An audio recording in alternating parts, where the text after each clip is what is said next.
Hey guys, it's me, Audra R. Upchurch, and I am popping in today to talk with you guys about really doing some serious work and connecting with your audience. And I really want you to ask yourself some hardcore questions that I'm going to throw at you tonight. So I hope you are ready. In fact, if you are, put in the comments, I'm ready, whether you're watching live or catching the replay. And so, hey, Paula, Keisha, and Dorothy, thank you guys for popping in and let us know who you are and where you're watching from. I love, love, love when I see you guys share in the comments where you are. We had a woman earlier today who was watching from the UK. So shout out to you, Joanna. Thank you for watching and being a part of this awesome community where we really focus on mastering our meaningful manuscripts. So this broadcast is driven from my talk I did this weekend at Old Dominion University here locally in the area. And we did a lot of work on mastering your audience and talking to your audience and communicating with your audience. And so as I was living with you guys earlier today, because this is like my third live, so I gave you live for breakfast, lunch, and dinner. So I'm feeding you well today. You're getting fed well today, right? As I was living earlier today, somebody circled back and asked me, well, I really don't know how to talk to the people on my feed when I go live. How do I talk to them? How do I communicate with them? I'm not sure what to say. So I had to take a step back because for me, you know, in my arrogance, I guess, I thought I was giving you guys all the nuggets you needed.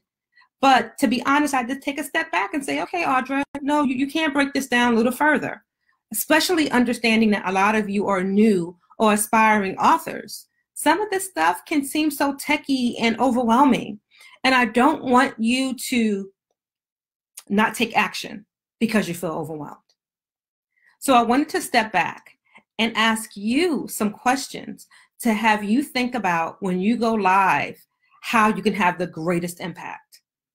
And so the first way you can do that is being clear on who it is you're talking to. Hey, Shalonda, thank you for joining. So as you go live, one of the questions I want you to be really clear on is, who are you talking to? Who are you talking to? And that's really going to be driven by who your book is for. In my workbook that I shared during the Writers Retreat, and I also shared with the guests that were at Old Dominion this weekend, we have a Master Your Audience workbook. I don't think I have it in my office with me today. Nope. I gave them all out. So I want you to be clear when you're writing your book, when you're developing your story, who are you talking to? Well, whoever your ideal reader is when you're writing your story, right? And you're envisioning standing there at your book signing and all of those things, that's the person when you're going live that you should be talking to. Now, mind you, I know, you're going to have all kinds of people popping in and you have no control over that, right? But to keep your live cohesive and your message consistent, cohesive and consistent. Can somebody please put that in the comments? Cohesive and consistent. You want to be clear of who you're talking to, right? So when you're thinking about your live and you're trying to get it prepared and you're rehearsing what you're going to say, because I mean, come on, don't we all do that, right? Don't we all sit in the bathroom with our hairbrush and pretend like we're live with like a microphone, rehearsing what we're going to say? Well, when you're doing that, right, ask yourself, who am I talking to? And niche it down as far as you can niche it down. Visualize that reader, that person that your book is meant to help. And when you're going live and you're looking at the light, because you shouldn't be looking at you should be looking at the little light, right? That's a little lesson. If you're looking at the light, imagine yourself talking to that person. Imagine yourself looking that person straight in the eye and give them the goods, okay? So when you go live, ask yourself, who am I talking to? And zero in on that person and zero in on how what you're sharing is going to help them and bless them and impact them. And put out all the other noise and focus on that person. Who are you helping when you go live? Who are you talking to? Somebody please put that in the comments. Who are you talking to? And the second thing I want you to do when it comes to having great impact with your book, with your story, is to create a community around it. And I'm not talking about a physical community, though I know quite a few of you have your Facebook communities and all of that, and that is amazing. That is fantastic, right? But that's not what I'm talking about. Hey, Michelle, thank you for popping in also. What I'm talking about is, in fact, Michelle is one of my co-authors for Unchain My Legacy and our upcoming Unchain Me Mama, The Forgiveness Factor. So make sure you're following her. And so is the amazing Paula Langford. She is a co-author in the upcoming Fiercely Speaking anthology that will be dropping soon. So make sure you'll check in Miss Paula, because she's definitely an action taker.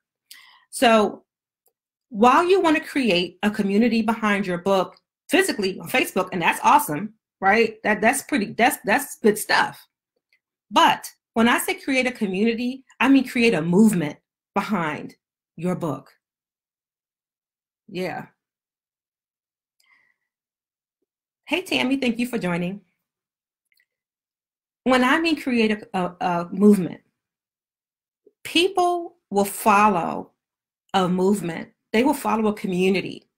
They will get attached to it. They will get vested with it, right? To where when your book is released or dropped, it's like an automatic byproduct of the association. It's like a given. I remember when Waiting to Exhale came out. Who else is in that age group? Y'all remember when that book dropped and Terry McMillan's Waiting to Exhale came out? Folks were like, oh my goodness. Because there had never really been a book that came out that addressed our relationship issues so personally and so accurately. Whether it was the Whitney Houston character, right? The Angela Bassett character, we all knew somebody when it came to Waiting to Exhale. When it came to all those characters, we all knew somebody that we associated with one of those characters from that book. There was like a whole movement behind the Waiting to Exhale book that it had no choice then but become a movie, because the book by itself had life. And that community was built so strongly for Waiting to Exhale that by the time the movie came out, it was a given. We was all going to see it. I went and bought the soundtrack, right? But it was because there was a movement behind Waiting to Exhale, because we all could relate to it. We all saw ourselves or our sister girlfriends in it. And there was such a movement, a strong movement behind it, that the sales were automatic, that the movie did well automatically, that the soundtrack was a hit, because it was a movement. Create a movement behind your story. Even if the idea of creating a physical Facebook group is too much for you to kind of grasp right now, create a movement behind your book. And do that by being clear of who it is you're talking to, which is the first point, right? Being clear of who you're talking to. Who are you talking to? The audience for Waiting to Exhale was clear. It wasn't ambiguous. Even though women around the world could relate, right? It was still very clear who Terry McMillan's audience was. And she spoke clearly and specifically to those women,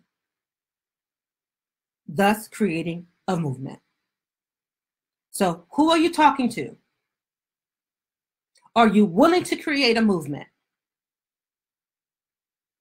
Answer those two questions. And then my third question is, are you ready to take it live? And now, don't be surprised, I don't mean Facebook Live. I mean live. I mean live, in person live. That's what I mean. I mean, are you ready to do some lunch and learns? Are you ready to have a tea with Audra session? Though I'm not doing that, so please don't quote me on that. Are you ready to have some morning get-togethers where you get ladies together over tea or coffee, right? Are you ready to bring it personal and connect with your readers one-on-one?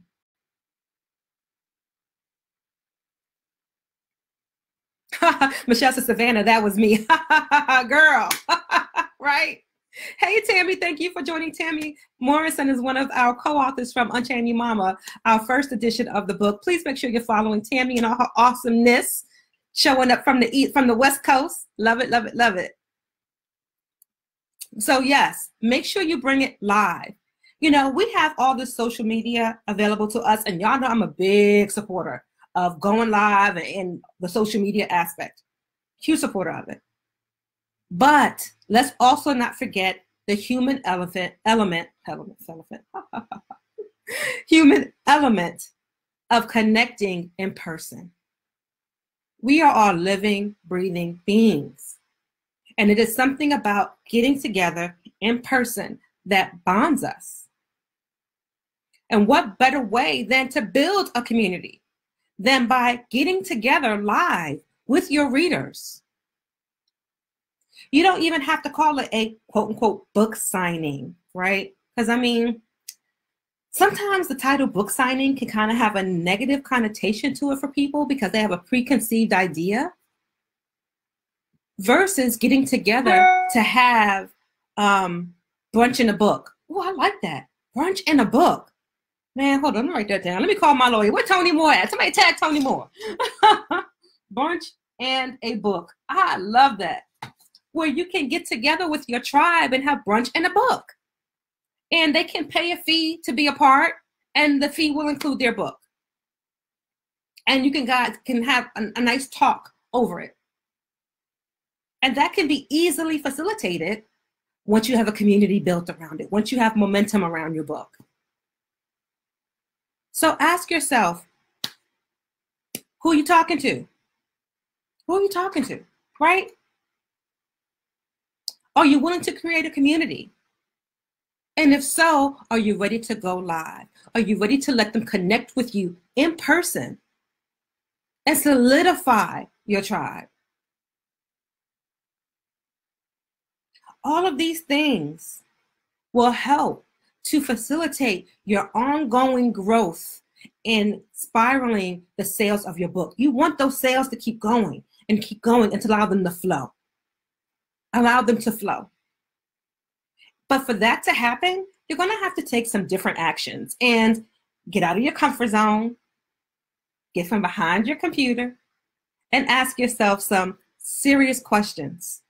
And I believe once you answer these 3 questions, it will position you to generate consistent revenue in your book. Because through the answering these questions, you will learn how to grow your tribe and your following in your readers.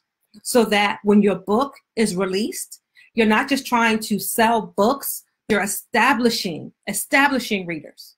And that's really what it's all about. So that's it for me today, guys. I've live 3 times, breakfast, lunch, and dinner. So hopefully you are full. If you're full, say I'm full.